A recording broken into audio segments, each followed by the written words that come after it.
जनाब, पहली खबर है कि जहांगीर खान तरीन दोबारा सियासत में एंट्री मार रहे हैं और दूसरी खबर है जनाब कि हामिद मीर नवाज शरीफ के बारे में क्या कहते हैं। भगोड़ा है या डरपोक है या ये कुछ और है, वो आपके सामने खबर शेयर करते हैं। जो आपके सामने रखनी है खबर, वो जहांगीर तरीन का सियासत में वापसी का इंदिया। जहांगीर तरीन आपको पता है कि पहले सदर मुशर्रफ के साथ सियासत करते रहे, उसके बाद इमरान खान साहब के साथ आए, उसके बाद उन्होंने अपनी पार्टी बनाई। अपनी पार्टी जब बनाई तो लोधरा से एक इलेक्शन लड़ा, एक मुल्तान से उन्होंने आमिर डोगर के ख़िलाफ़ इलेक्शन लड़ा। दोनों जगहों पर वो बदतरीन तौर पर हारे नहीं, सिर्फ हरवाए गए। अब मैं हरवाए गए क्यों कह रहा हूँ, वैसे तो वोट में तो वो हार गए, अवाम ने ज़ाहिर है दूसरे कैंडिडेट्स को वोट दिया, लेकिन वोट कौन गिनता है। हर जगह तो फॉर्म 47 जारी हुआ है। तो अगर जहांगीर तरीन को जितवाना मकसूद होता तो जैसे शरीफ ख़ानदान के शहबाज शरीफ या मरियम नवाज़ को जितवाया गया, या ये पूरी असम्बली के अंदर 70-80% लोगों को जैसे जितवाया गया, या 90% लोगों को फॉर्म 47 पर इनको भी जितवा लिया जाता बिल्कुल उसी तरीके से। लेकिन उनको नहीं जितवाया गया, बल्कि दोनों हलकों से नहीं जितवाया गया। तो मिलिट्री वालों ने जो इस वक्त बैठे हुए हैं, अपने फील्ड मार्शल साहब, उन्होंने इनसे पता नहीं किस चीज़ का बदला लिया, लेकिन बदला उन्होंने इनसे ज़रूर ले लिया। अब इनके लिए मसला ये है कि रेलेवेंस नहीं रह गई, इतनी बदतरीन शिकस्त हुई इनकी।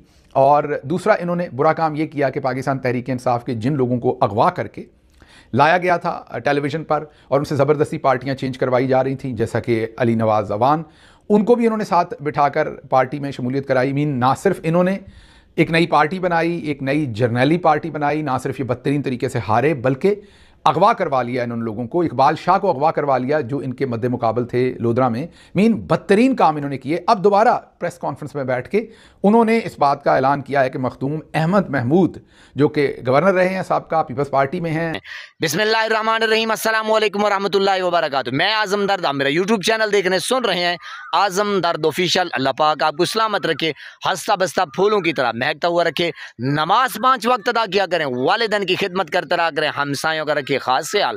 हमेशा हमेशा हक और सच की आवाज़ को बुलंद करते रहा करें। जहां देखें किसी के साथ जुल्म ज्यादती, वहीं पर अपने होने का सबूत दीजिए। तो आपने वीडियो मुलाहिजा कर ली जनाब कि क्या खबर है, और यानी कि जहांगीर खान तरीन को हराया गया, या मेरे ख्याल में हम जिसको कहते हैं कि यार मैं कुछ जलील कर दे रख दी, रुसवा कर दे रख दी, मेरा कख नहीं भी छोड़ा, मेरा तीला नहीं भी छोड़ा। तो जनाब कुछ ऐसा ही हुआ है, यानी कि जहांगीर खान तरीन के साथ।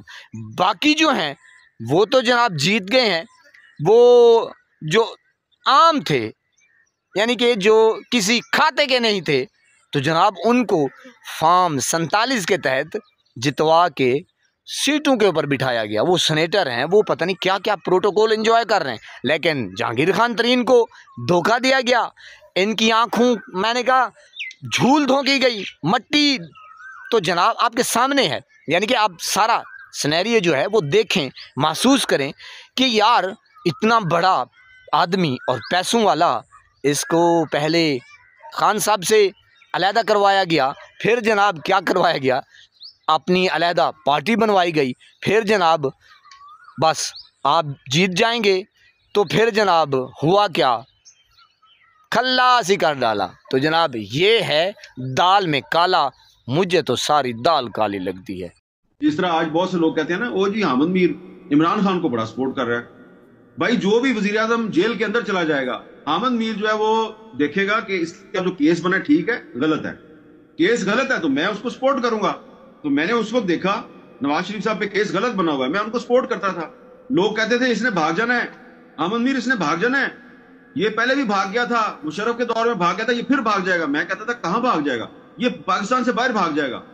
तो मैं जनाब थोड़ा सा जज्बाती होके, किसी तरह जिस तरह आपने टॉक शो में बुला लिया, मैंने भी किसी टॉक शो में कह दिया कि ये वो नवाज शरीफ नहीं है और देखना कि ये नहीं जाएगा। और फिर मैंने कहा अगर ये गया तो फिर मैं इस पे तनकीद करूंगा। और जनाब नवाज शरीफ साहब सच्ची मुच्ची चले गए पाकिस्तान से, दूसरी दफा भी चले गए। और चले गए जब, और जाने के बाद फिर उन्होंने वहां से बैठकर जनरल बाजवा को एक और एक्सटेंशन देने की हिमायत कर दी।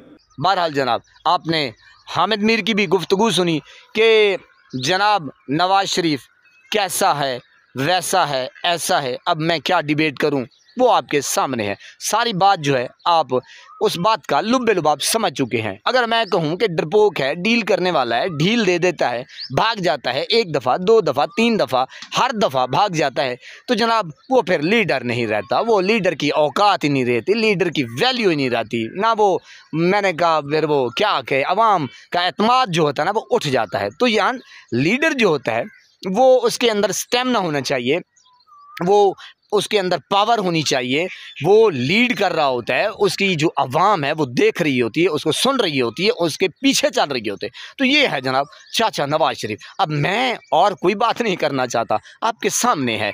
अल्लाह पाक आपको सलामत रखे, सबस्ता फूलों की तरह महकता हो रखे, नमाज 5 वक्त अदा किया करें, वालिदैन की खिदमत करते रहा करें, हमसायों को रखे खास ख्याल, हमेशा हमेशा हक और सच की आवाज़ को बुलंद करते रहा करें। जहाँ देखें किसी के साथ जुल्म ज्यादती, वहीं पर अपने होने का सबूत दीजिए। अल्लाह ने के बाद।